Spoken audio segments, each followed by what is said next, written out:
Magandang buhay mga kabutingting, meron tayong gagawin dito na isang Vivo Y11. Ayan. Ang problema nito, ayan, stuck on logo. Kaya,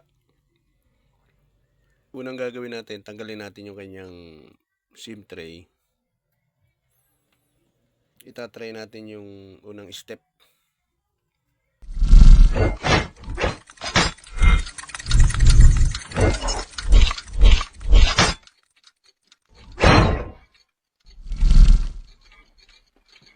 Ayan. Tabi lang natin. Pangalawa, iaangat natin tong kanyang back cover.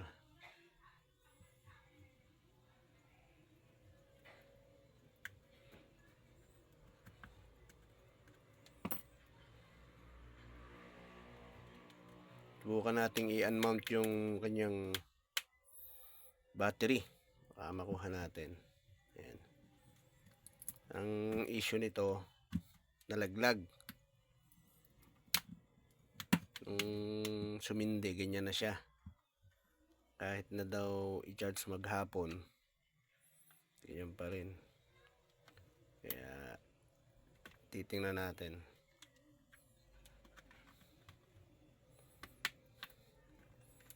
Ayan.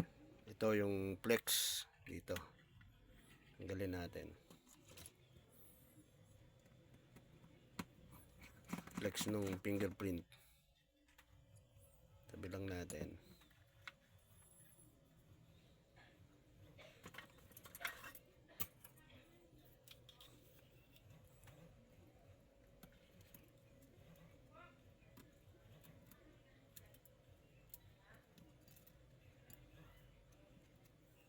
Tapos iangat natin to para madali natin mabuksan. Yan.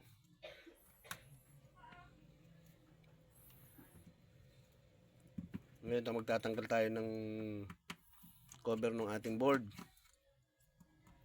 para ma-check natin.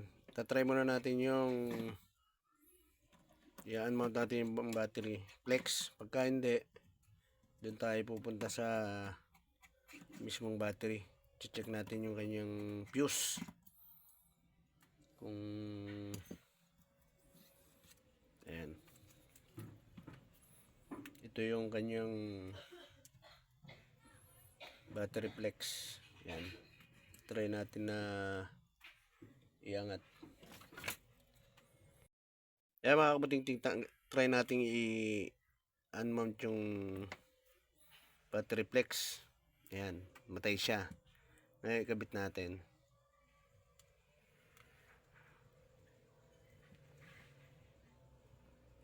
Ngayon, bumukas pa rin siya. Ang posibleng isa pang dahilan itong yan, yung mga button. Check din natin yan. Yan. Subukan muna nating linisin. Unmount muna natin ulit to para hindi siya mag-ground. Isa natin, chinek natin siya. Mahirap na siyang pindutin. Ayan o. Pero ganun pa rin siya. Ayan. Kaya ang problema nito, itong power button. Dahil kapag ka tinanggal nyo to, ayan o. Ito yung flex, linya ng power button natin. Ayan. Pag inangat nyo yan, ayan o. Diba? Inangat ko. Mag-o-open siya, magtutuloy siya. Try lang natin saglit.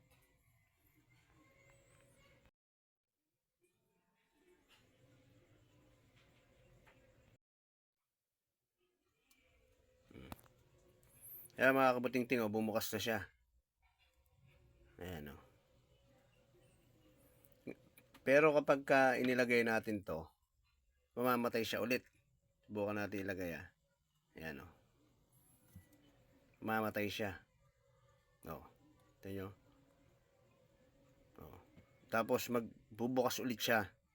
Magre-restart ulit siya. Ganyan. Patay sindi ulit. Ayan. Dahil ang problema nito, itong button niya mismo. Hindi na siya naglalaro. Ayan. Nakadiin na siya lagi. Kaya ang gagawin natin, papalitan natin siya ng button. Yan. Ito yung ipapalit natin. Ito. Yan. Kukuha lang tayo dyan ng isa. Yan. Yan na ipapalit natin. Yan. Ang gagawin natin, tanggalin natin to. Yan. Tapos tatanggalin natin yan ng buo. Panoorin nyo para meron kayong idea. Ayan. Dito, iangat nyo yan. Ganyan. Dikit yan eh. Magkasama kasi yung volume nito. Tsaka yung sa power. Ayan. Ingatan nyo lang na wag masugat yung ating flex. Ayan. Manipis lang siya eh. Yung flex natin. Pero ito meron siyang aluminum do sa ilalim na pinakapatigas. Ayan. Ayan, indikit nyo. Ayan, tabi muna natin. Dito tayo ngayon magtatanggal ito. Ang pagtatanggal niyan, ang diskarte niyan, kuha kayo ng panghinang. Ayan, mga buting-ting. Ang pagtatanggal ng button, ayan, soldering, gamit kayo ng soldering, mainit, nakainit siya. Ipatong nyo lang na ganyan. Ayan. Tapos, ayan o. Kita nyo? Natanggal na siya. Ayan. Tanggal na siya agad. Pagka nainitan. Ayan o. Tapos, gagamitan natin siya ng toothbrush. Ayan. Ayan na siya ngayon. Nililinisin lang natin siyang mabuti para pag ikinapit natin yung panibagong, ayan, ayan siya oh. Ayan, papalitan natin siya ngayon. Ito yung kanina, yung power button na tinanggal natin. Ayan, ito yung ipapalit natin.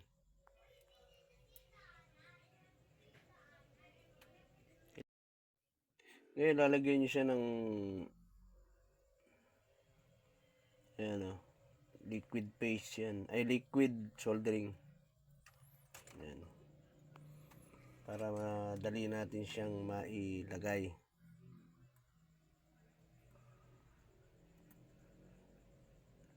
At pagka sinunod nyo ganyan, ilalapag nyo lang siya. Tapos, iaayos nyo.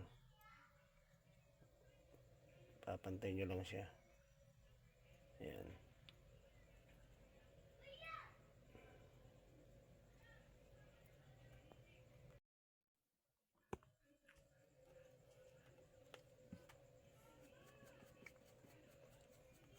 Ayan. Ngayon, itatry natin siya. Katapos natin linisin. Ayan. Itong ginagamit natin mga kabating-ting. Ito yung electronic thinner. Ayan. Ngayon, i-try muna natin siya. Ayan. Tapos kabit natin to. Ayan, oh, wala na siya. Try natin siya ngayon. Bago natin siya i-fix.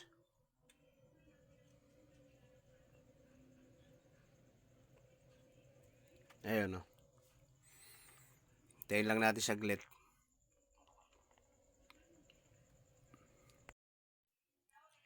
Ayan mga kabuting-ting, oh. Diba? Okay na siya. Oh. Ayan. Ngayon, ipipix na natin to. Alagyan na natin siya ng double adhesive ulit. Ayan. Ipix natin mga kabuting-ting. Ayan. Tanggalin muna natin yung battery. Tapos ito isunod natin. Ayan. Lalagyan natin siya ngayon ng adhesive dyan.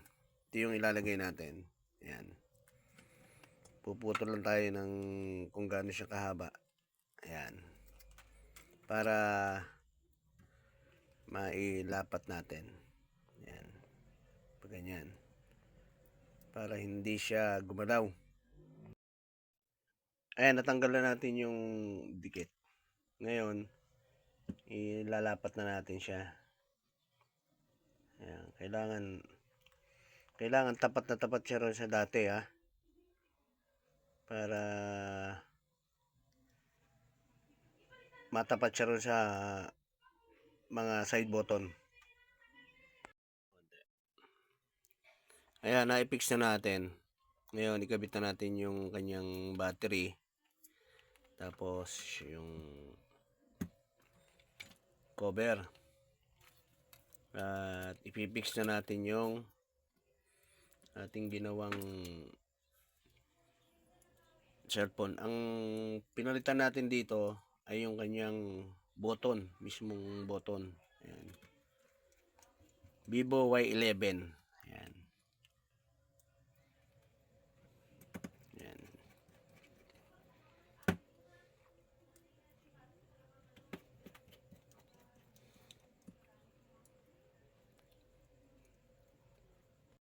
Ngayon, nakikabit na natin yung mga tornilyo ng board cover natin. Sunod natin to. Yung sa fingerprint. Ayan.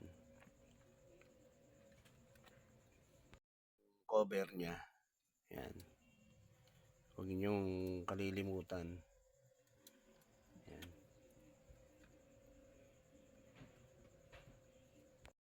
Kabit natin yung tornilyo. Ayan. Unahin nyo rito sa ibabaw na ganyan. Ayan. Idiin nyo siya. Ayan. Tutunog yan pagka lumapat na. Ayan. Tapos, ibalik na natin yung kanyang SIM tray. At i-on na natin siya. Ayan. I-on natin.